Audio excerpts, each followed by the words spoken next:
Next up, we have Charles Cross, the offensive tackle out of Mississippi State. And, he's a very interesting guy because I think there are some things that he does very well.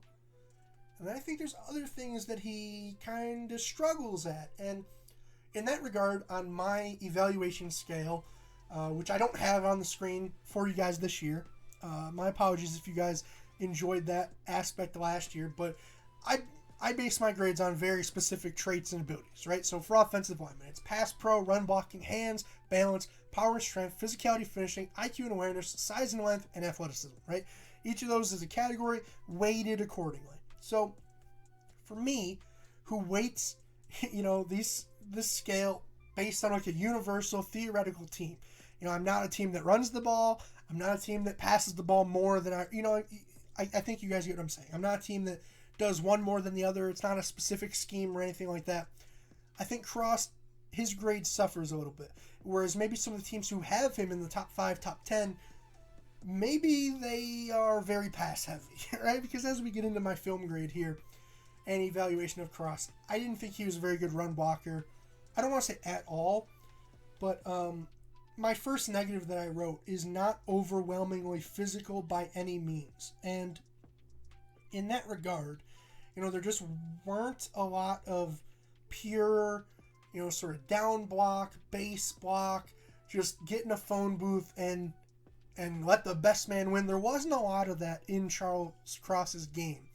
And, some people might say, oh, that's just the way Mississippi State runs their offense, but I didn't see it when there were chances for it, if that makes sense, right? And in that regard, I gave him a 5.75 out of 10 on power and strength, which is one of the lower grades that I handed out to OTs in that regard. And then I gave him an 11 out of 15 on run blocking in general. And, in general, one of the things when I'm calculating that run blocking grade that I'm taking into account is the footwork. It's the angles. It's the ability to put yourself in position to make the blocks. And I thought in that regard, Cross was rather good. One of the things that I didn't touch on this video that I like to is just his size and some of his testing results, right? So he's 6'4.5", 307 pounds. So a little bit lighter, a little bit shorter. And I think that and in terms of the testing results, he ran a 4.9540, so, fast. He had a 4.61 shuttle, so, is able to kind of change directions. I hope you guys are kind of getting the picture. It's like, I thought he was able to put himself in position with his footwork to kind of position block guys and prevent them from making a play. But in terms of Charles Cross reestablishing the line of scrimmage 3 yards downfield with, some killer down blocks, it just wasn't necessarily there. So that's the reasoning behind those two lower grades, which I don't want to say weigh down his score, but to an extent they do, because I thought on the flip side of things, in terms of pass pro, I thought he was very impressive. I did think there was, I'll mention it first off.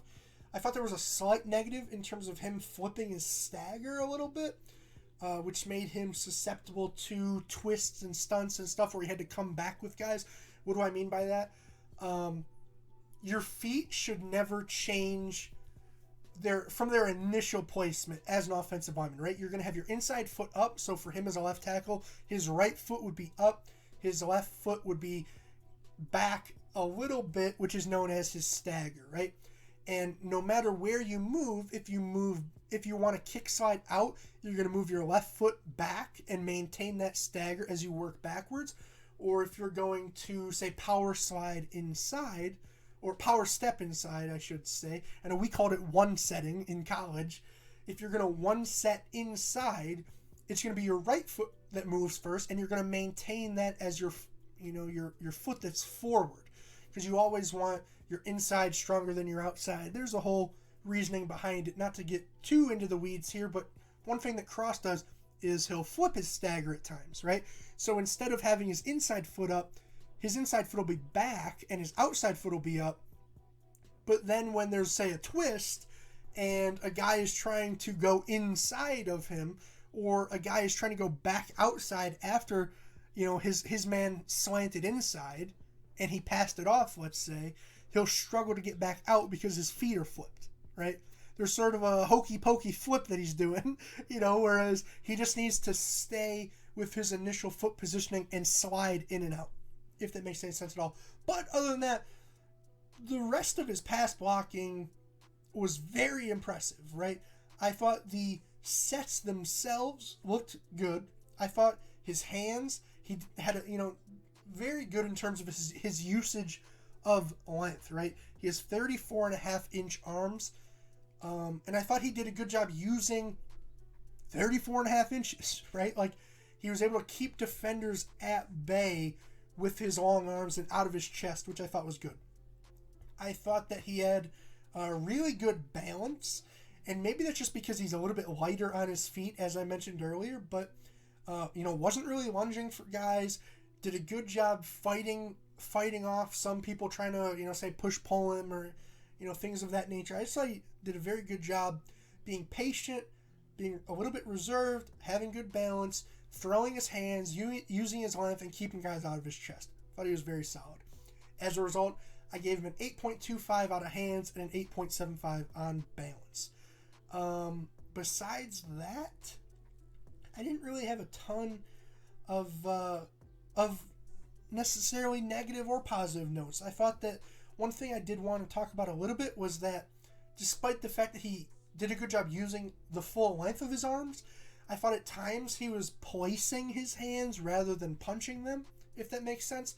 So rather than like forcibly initiating contact with the defender, it felt like he was almost sort of playing like patty cake almost, would be a good way to put it, where you're keeping them at bay, but you're not like striking them. And that's something that is maybe a little bit harder to fix than you might think. I know that was something I always struggled with during my playing career, but it's something that for him could aid him and buy him even more time on those pass blocking reps. And I thought he already was doing a very good job. I think he could only get even better if he was striking instead of just kind of placing his hands, if that makes sense.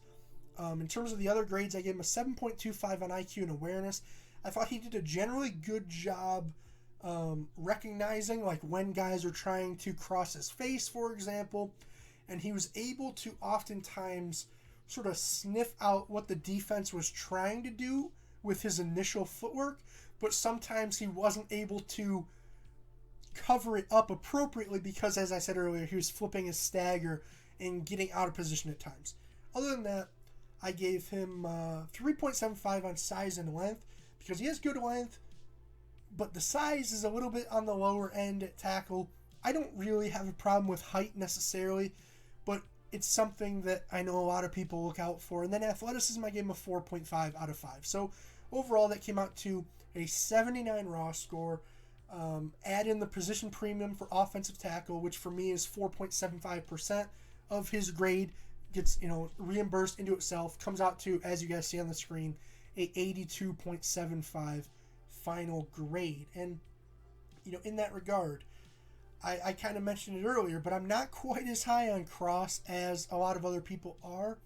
Maybe, like I said, maybe those are teams that just don't care about running the ball as much, right?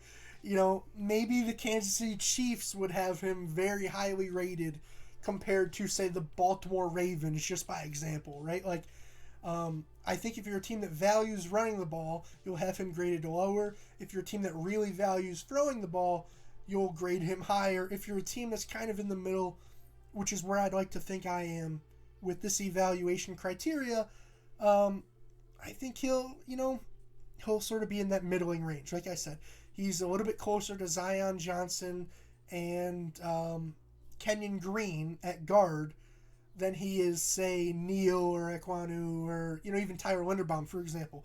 I have him a tier or two below those guys. So I don't necessarily dislike him as a prospect, but the problem is I don't know how much of his game, I don't know how much of it can get better in terms of him as a run blocker, unless he's going to put on a ton of weight, a ton of strength, and just be a meaner guy, right? Like, I don't really see that happening.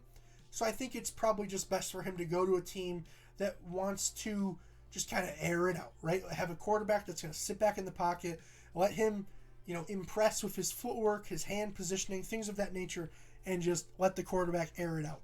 Because him on these down blocks and base blocks, I just didn't quite see it. But with that being said, if you guys saw the whole video, if you enjoyed the video and want to see more of them, leave a like, comment, subscribe, all those great things. That way you're in the loop with my future uploads, because for today, I'm mic'd up and I'm mic'ing out. Peace, guys. I'll see you next time.